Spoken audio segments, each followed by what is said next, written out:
You could put Pep Guardiola at Old Trafford and he wouldn't do any better than what Erik ten Hag's done so far. Hello, I'm Ryan Walker. This is episode 6 of Football's Going Home. We're here at Old Trafford and today we're talking about this man, Erik ten Hag. An era can come to an end.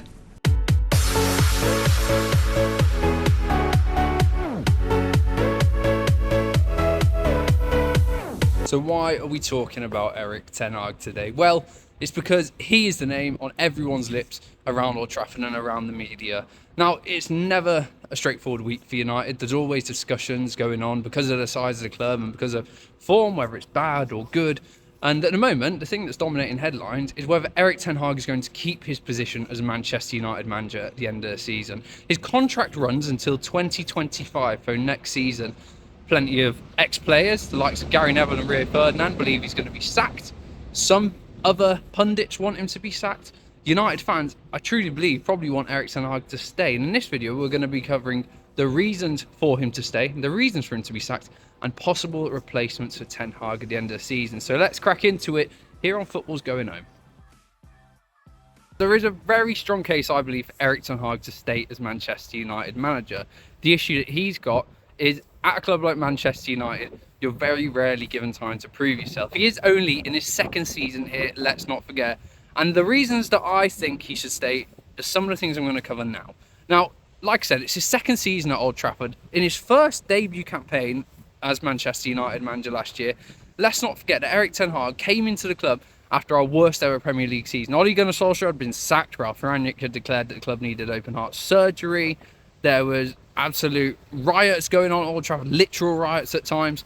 And he came in, he weathered the storm, won the Carabao Cup, got us to an FA Cup final where we impressed against Man City, but yes, we did lose, and finished third in the Premier League to qualify for the Champions League. I tell you what, that is not a bad first season at Manchester United. The problems are that in his second year here, he's not done as well. Now, he's also had to deal with a hell of a lot of issues, Erik ten Hag. There's actually probably more issues in 2 seasons at Old Trafford than what some United managers have had to deal with in their entirety, and actually probably more than some managers have ever had to deal with in their career, and that's not a small thing. Now, if we look at the circumstances that he came into, Cristiano Ronaldo, United legend, but he's also the world's biggest player, and he's probably the world's biggest personality as well. He gave a bombshell interview criticising ten Hag, criticising United. Some parts we agreed with, some parts we didn't. But suddenly he was in a situation whereby Erik ten Hag had to think, right, does he want to put his own neck on the line and get rid of him? Or does he want to try and keep Ronaldo happy and save his own skin in many respects? He decided the first option, the right option. But that's number one. Next up, ownership takeover. Over a year ago now, November 2022, United declared that they were open to investment in the club. Ever since then, Erik ten Hag has been badgered with what's going on at Manchester United. Now we know Sir Jim Ratcliffe's in, 27.7% invested in the club. In exchange for him makes around £1.5 billion, and his Ineos team have now got sporting control. So he doesn't have to face questions over that. But he has to face questions now over where he fits into that Ineos project, and we'll talk about that a little bit later on. So the ownership takeover, I don't know many managers, if any, that have had to contend with that whilst they've been in charge of a club. I think Thomas Tuchel at Chelsea, and we also what happened there, he fell out with Todd Boehly as soon as he came in. Hopefully the same doesn't happen with Erik ten Hag. But that's a major issue that he had to deal with as well. And that's not easy because it's a distraction from what you're trying to focus on. And it means that you and your players and your staff are never certain on what's actually going on around you. And that's an issue. Okay, so we've covered those things. Now, what happens this season? So he comes in, shit recruitment window. Absolutely rubbish. You know, he got some of the players in that he wanted, but Erik ten Hag doesn't have much of an idea himself of the exact types of players he needs because he's not got any sporting body around him. So he's having to decide solely on transfer targets. You look at the likes of John Murtough and Richard Arnold, they're businessmen trying to be in the football industry and it doesn't work. We saw the same with Ed Woodward. But he gets to work anyway. Erik ten Hag, rubbish start to the season. And what happens next? Jadon Sancho decides he wants to be an Obed. And Jadon Sancho is going to kick off after not getting picked against Arsenal because he's not performing in training. It's not just ten Hag that's had these qualms. Gareth Southgate and his England team have had the same issues with Sancho. And subsequently, oh look, Jadon Sancho's not in the England setup either. So that's another issue that you've got to contend with. And like I said as well, there's been absolutely no sporting structure for Erik ten Hag to work with. Now, that's important because you could put And I genuinely mean, you could put Pep Guardiola at Old Trafford and he wouldn't do any better than what Erik ten Hag's done so far. And some people might look at that and they might think, hold on, look, he's just won the treble with Man City. He's enjoyed outstanding success with Barcelona. Yeah, don't get me wrong. I'm not saying Ten Hag's as good a manager as Pep Guardiola at all. But you have to have the right sporting structure around you in order to be successful. It's the same with any other business. Now, I'm going to throw some stats at you here that do support Erik staying at Old Trafford. Now, he reached 50 wins as Manchester United manager in the joint quickest time out of any manager that we've ever had at the club. And with all of the stuff going on that I've just mentioned, that's some fate. That is some incredible achievement. Now, he did this in just 79 matches, and that was equalled in 1908 by Ernest Magnell, who was manager then, and delivered Manchester United their first ever major honour. Okay, good stat, but what other stats do we have? Well, actually, Erik ten Hag has the best win percentage out of any permanent Manchester United manager as well. I'm just looking at my notebook here because I have to remember the exact stats. As of December, Erik ten Hag's win percentage at Old Trafford, with Manchester United, not just at Old Trafford, but in all games, was 61.45%. In comparison, Jose Mourinho, 58.3%, Ole Gunnar Solskjaer, 54.17%, and I'll include Alex Ferguson's, but I don't think you should pay much comparison to it because, of course, Fergie had such a long reign here. But Alex Ferguson's reign was 59.67% win percentage. Now, I would say under Erik ten Hag, United, I'm just going to swap arms because my arm's killing me. Under Erik ten Hag, United have played some really attractive football. It's not always been, structured with a plan, and I still think we'll touch on that. That's probably one of the reasons why some fans want him out, some pundits, because they don't think that he has a clear style of play. I largely agree with that in some ways, but he has had so many injuries to deal with at Manchester United. Now, if we look at it, again, Lisandro Martinez this season, key player to Manchester United's defence and the way that Erik ten Hag wants to play, barely played, 2 massive injuries, now out for months again. Mason Mount came in the summer, it's the type of player that ten Hag wanted, barely played, he's been out all season with injuries. Luke Shaw, his season's now over. Rasmus Højlund, little problems here or there that have stopped him getting going as much as he'd want to. Casemiro, massive player last year for United, injured for the whole first half of the season, come in and he just doesn't look the same type of player anymore. And finally, Anthony Martial. Whatever you think of Anthony Martial, he's still a player that United could probably use at times. He's undergone surgery, he's now out for the rest of the season, and he's not going to be a United player next summer when his contract runs out. So, really, Ten Hag succeeded against the odds at Old Trafford. I really mean that. And I think that the positives far outweigh the negatives. We're going to touch on the positives in the next part of this. The negatives in the next part of this video. But I think the positives outweigh the negatives. And he's been under ridiculous pressure ever since he got. And I actually think that this topic of whether Erik ten Hag should be Manchester United manager isn't an issue that's just coming up now. I think it's an issue that he's had to deal with ever since he came to the club, which is just crazy. I remember it was a couple of matches after his first start. Gary Neville and Jamie Carragher visited Ten Hag at Carrington and interrogated him over what was going on at Old Trafford. I've not seen that happen with any other manager. I've not seen them do that with Pochettino. And I just think that the pressure that Erik ten Hag's been under, the pressure that he's under now, again, there's cause for him to be sacked and a change to be brought in. But give him time. Give him time to show what he can do. And you know what? Maybe United might be rewarded with a bit of success.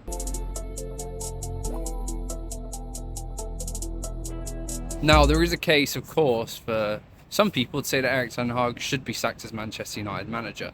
It's really been fuelled in the last couple of weeks because of comments made by Sir Jim Ratcliffe, or actually maybe lack of comments made by Sir Jim Ratcliffe. Personally, I don't think there's anything wrong with what the new Manchester United investor said when he was asked about Erik ten Hag's future at the club. But just for kind of context, I'll read it out. So, Sir Jim Ratcliffe recently refused to guarantee Erik ten Hag's position. And I think that's a smart move. I don't think any United fans have a problem with that, but I think it's been blown up a lot. Now, Ratcliffe said Erik's been in that environment, and the environment he's actually talking about there quickly is this environment of no sporting structure, not enough focus on pitch success, more focus on off-pitch ambitions and commercial ambitions. So he said Erik's been in that environment. I'm talking about the organisation, the people in the structure and the atmosphere in the club. We have to do that bit. So I'm not focused on the coach, I'm focused on getting that bit right.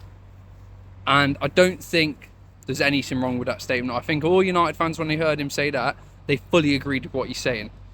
But look, there is a case for Erik ten Hag to be sacked as Manchester United manager, and I don't think there'd be as much noise about it if there wasn't. So just to offer balance, as much as I think that he should be given a chance to at least see out his contracts until the end of next season, as Manchester United manager, I think that there is some points that definitely show that there is concern over his position here at Old Trafford.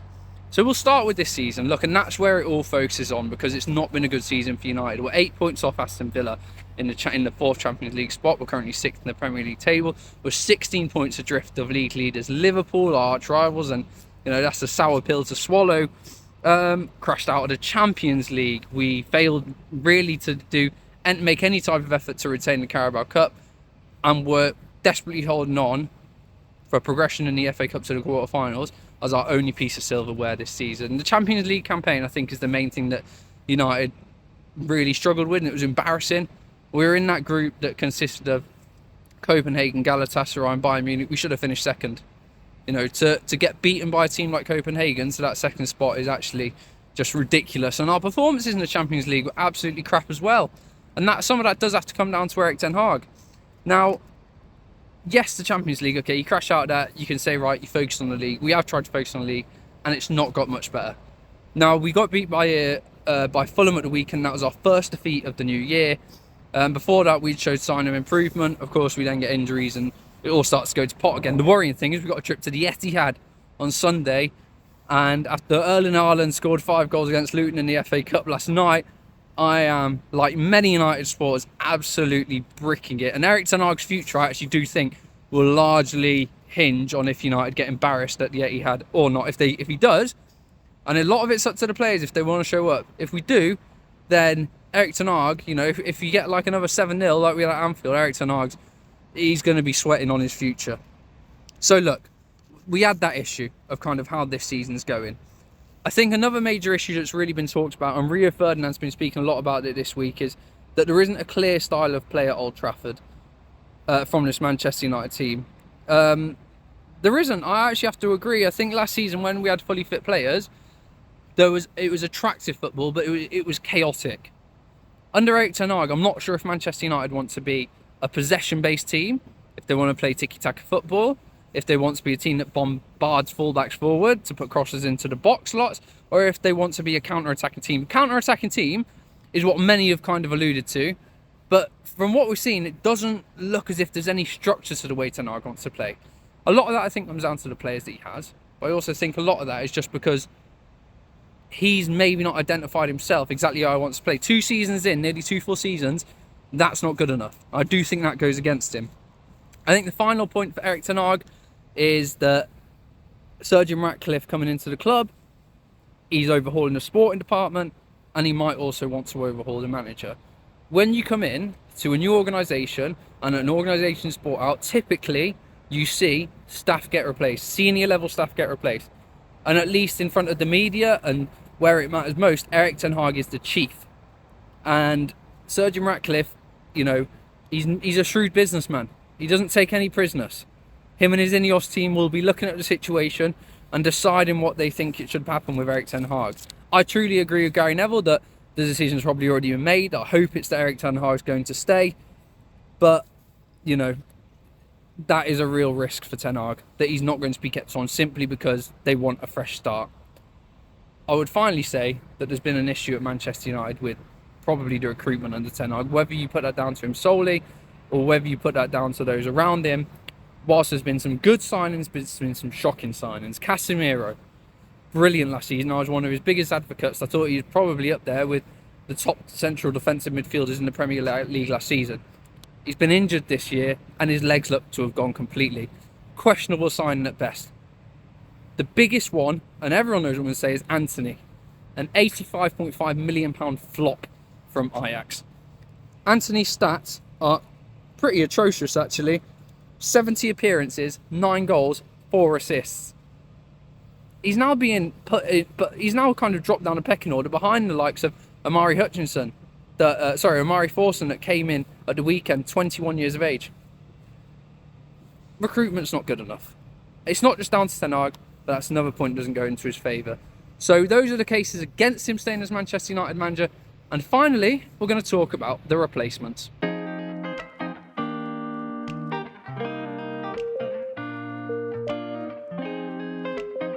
There's going to be lots of people interested in replacing Erik Ten Hag at Old Trafford, and why wouldn't there be? It's the biggest club in the world. But there's 3 standout picks that I really think are the ones that are in the main name in the frame at the moment. So let's start with ex-Chelsea manager, current Bayern Munich coach that's leaving at the end of the season after being sacked, and probably the manager that a lot of people I think want to replace Erik Ten Hag is Thomas Tuchel. Personally, I don't think he's a good fit for Old Trafford, but he has had success in England before. Now, like I said, he was previously Chelsea manager. He lost his role when new owners came in at Chelsea, and Todd Boehly, the clueless Todd Boehly, didn't keep him on. He didn't think he was good enough anymore. He's gone to Bayern Munich and it's not worked out. I think there's more issues than just it being Thomas Tuchel's fault, but that's the facts of the matter. At Chelsea, he did impress, and I think he impressed largely where a lot of people didn't think he would. He came to the Premier League. He delivered Chelsea the Champions League by beating Manchester City in the final in 2021. And he also actually largely did quite well in the Premier League with Chelsea as well, and other domestic cup competitions. Now, I've got his stats here. His Chelsea record, 100 games, 63 wins, 19 draws, and 18 defeats.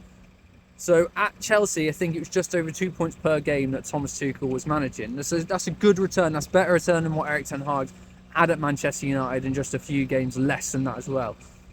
Now, he's got proven Premier League pedigree. That's important because when he comes in, he would have the respect of fans.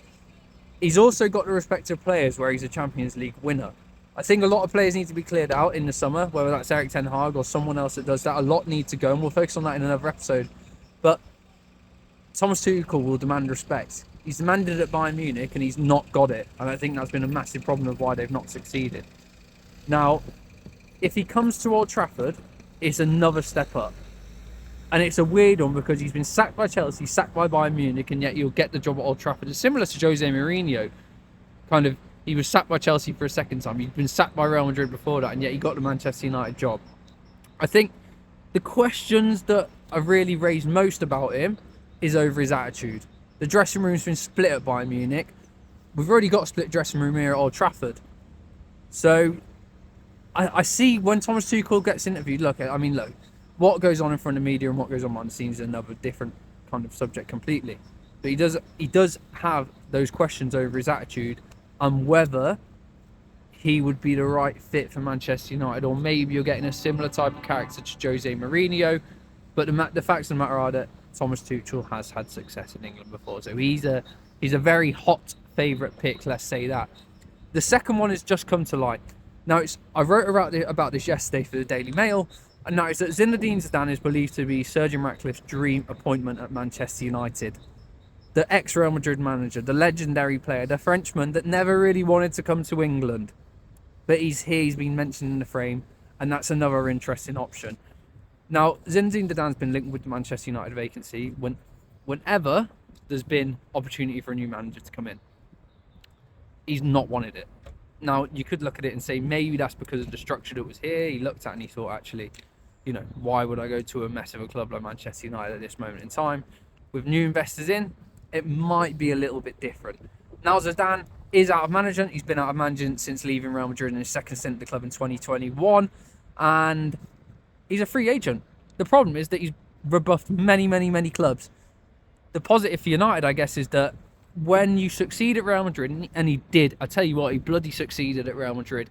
He delivered 3 Champions League titles, 2 La Liga titles, 2 Spanish Super Cups, and other honours at the same time, including 2 Club World Cups whilst he was in Madrid. And actually, if you can deliver at a club like Madrid, and they're probably one of the only clubs that you would say are bigger than Manchester United, there's a strong chance that you're going to be able to do it at other clubs as well. Now, let's not forget the players that he had. He had prime Cristiano Ronaldo, prime Luka Modric, prime Toni Kroos, prime Karim Benzema. We don't have those types of players here. The risk is that he's going to be stepping back into management in the hardest league in the world, in one of the most scrutinised positions in the world, and success, the metrics will be the same as Erik Ten Hag. You deliver instant success, or you've got 2 seasons to do so.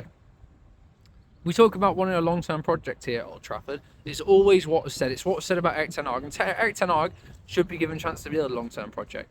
But the reality is that you're not given that because of the external pressures, because of the internal pressures. So, could Zinedine Zidane cope?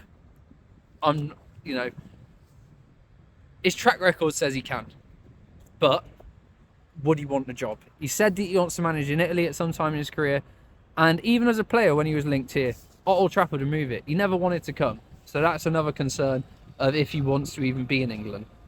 Now, Rio Ferdinand mentioned yesterday that Mikel Arteta would swap Arsenal for Manchester United. Rio Ferdinand, he's just doing that to get clicks. Look, Rio Ferdinand, you know that Mikel Arteta wouldn't swap Arsenal for Old Trafford, and quite frankly, I think that's a really stupid suggestion to make anyway, because it's simply not going to happen. But there is a case for Roberto De Zerbi, the Brighton manager. He's been put in the frame. He's admired by United Chiefs. He's admired by Liverpool Chiefs, and he's done really well at Brighton.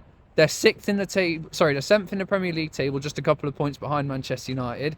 They're doing well in the Europa League campaign. And I think one of the big things about De Zerbi is that he's improved players at Brighton. I think if there's a criticism you can make of Erik ten Hag, is that he's not really improved many of the players at Manchester United.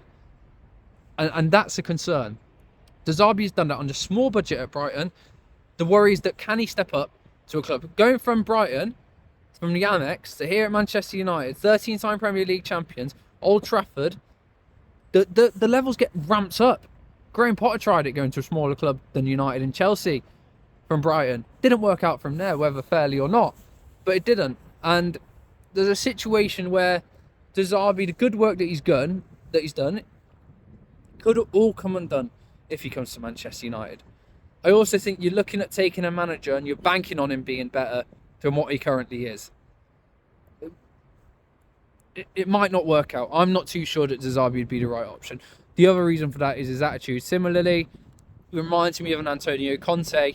Conte was obviously... a lot of United fans wanted Conte at the time when Spurs got him because Ole Gunnar Solskjaer had just been sacked. And I, for one, am bloody grateful that he didn't come here because he wouldn't have been the right fit. And that's my concern with De Zerbi as well. So those are the main three replacements. Thomas Tuchel, Zinedine Zidane, and Roberto De Zerbi. Hopefully, though, none of them arrive here and Erik ten Hag keeps his position. That's it then for episode 6 of Football's Going Home. Thank you so much for watching. We've got more episodes coming out next week on slightly different topics as well. If you like what you've seen, please leave a like on the video. If you agree with me, disagree with me on Erik ten Hag, let me know in the comments below. And we'll see you here back soon on Football's Going Home. Thanks for watching.